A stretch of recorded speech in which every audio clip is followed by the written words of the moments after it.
Mabuhay and welcome! Today, we embark on a delightful journey into the heart of the Filipino culinary heritage. Prepare your senses for a symphony of flavors, textures, and aromas as we explore the wonderful world of kakanin. Those irresistible, often sweet treats that hold a special place in our culture and on our tables. Get ready to discover the stories and secrets behind those delectable delicacies. So what is kakanin? Kakanin is a category of Filipino delicacies where the star ingredients are usually glutinous rice, which give that wonderfully sticky and chewy texture. Next is rich coconut milk for that creamy flavor, and of course the sweetness from sugar. But kakanin is more than just a sweet treat. It holds a special place in our culture. You'll often find these delicious rice cakes present during our celebrations, from lively fiestas to cherished family gatherings and important holidays. They're also a go-to for a satisfying afternoon snack. Kakanin truly reflects the agricultural bounty of the Philippines, where rice and coconuts are plentiful. Some even trace their origins back to ancient Filipino cooking traditions, possibly with subtle influences from our neighboring Southeast Asian countries. So next is the key ingredients. The magic of kakanin comes from a few key ingredients. First, we have a glutinous rice or malagkit. This isn't your regular rice. It has a unique starch composition that gives it that wonderfully sticky and chewy texture we all love. There are even different types, like the common white and beautifully purple pirurutong. Then, we have a coconut milk or gata. This adds a rich, creamy, and distinctly tropical flavor that is essential to many kakanin. Of course, sweetness is the key, and we have a various types of sugar, from white to brown and the molasses-rich muscovado, often resulting in delightfully sweet treats. Beyond these core ingredients, we see a wonderful variety of additions. Root crops like cassava, sweet potato, and taro add different textures and subtle flavors. Corn and beans also make their way into some kakanin. And to elevate the taste and aroma, we use natural flavorings like the fragrant pandan leaf, classic vanilla, and the vibrant ube. Finally, the toppings from the crunchy latik made from coconut milk to fresh grated coconut and even a surprising but delicious addition of cheese, toppings, and another layer of complexity. So here we are on the spotlight of all the most popular kakanin here in the Philippines. So let's go! Puto. These are small, steamed rice cakes that are incredibly fluffy and slightly sweet. You'll often find them in various forms, like the popular puto cheese with a cheesy topping, and the unique puto bumbong, a purple variety traditionally enjoyed during Christmas season. So imagine a sweet, soft, colorful treat that's a big part of the Filipino celebrations. Pretty cool, right? The next one is kuchinta. This rice cake has a distinct chewy, jelly-like texture and a vibrant orange color, thanks to the annatto seeds. A crucial ingredient is lye, which gives it that characteristic balance. It's almost always enjoyed, topped with freshly grated coconut.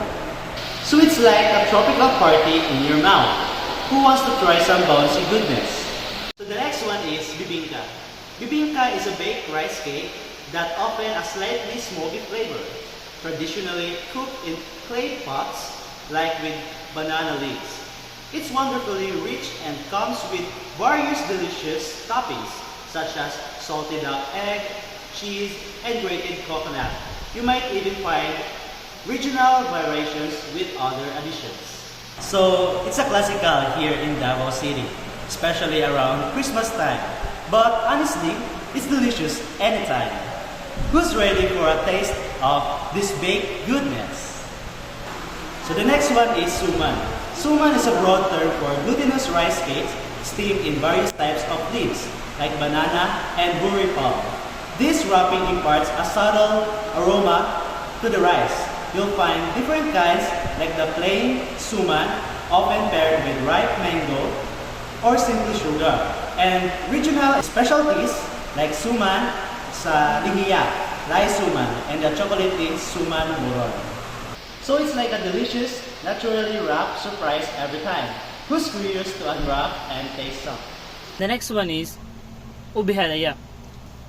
Just imagine a sweet potato but more vibrant, more intensively flavored, and with luxuriously creamy textured. Yes, that is ube halaya, a Filipino delicacy made from ube or purple yam. Its distinctive purple is visually shrinking, and its flavored is a unique blend of sweetness and earth likeness, unlike anything you've likely tasted before. Think of it as a sophisticated, intensely flavorful cuisine to sweet potato.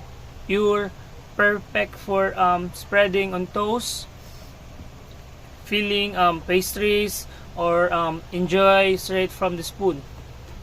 Next, we have palitaw. So palitaw are literal rice cakes, and they're super simple but so good. Imagine a really soft, chewy mochi, but maybe a bit lighter and less sweet. They're kind of addictive.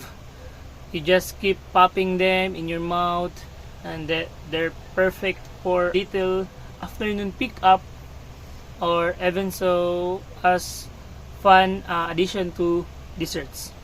Biko is one of desserts that just make you feel cozy inside. It's this sticky rice pudding, and it's seriously comforting.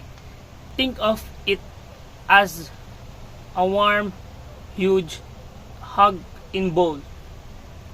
The rice is all soft and gooey, and there this amazing coconut milk and like brown sugar flavor. That's just heavenly, and it's sweet, but not too sweet, and it's kind of dessert you want to share with your loved ones. Even with the rise of modern dessert, kakanin remains incredibly popular in the Philippines today. You'll easily find them being sold in bustling public markets by street vendors with their portable streamers and in dedicated bakeries. What's also exciting is seeing how traditional kakanin flavors are being incorporated into new and innovative dessert, showing their timeless appeal and adaptability. Before we end our presentation, I would like you to know that Filipino kakanin is more than just a collection of sweet rice cakes. It's a delicious representation of our culture, our history, and the bounty of our land. From the sticky sweetness to the creamy richness, each bite offers a unique glimpse into the heart of the Philippines. We hope this presentation has given you a deeper appreciation for these wonderful treats and encourages you to experience the sweet legacy of Filipino kakanin for yourself.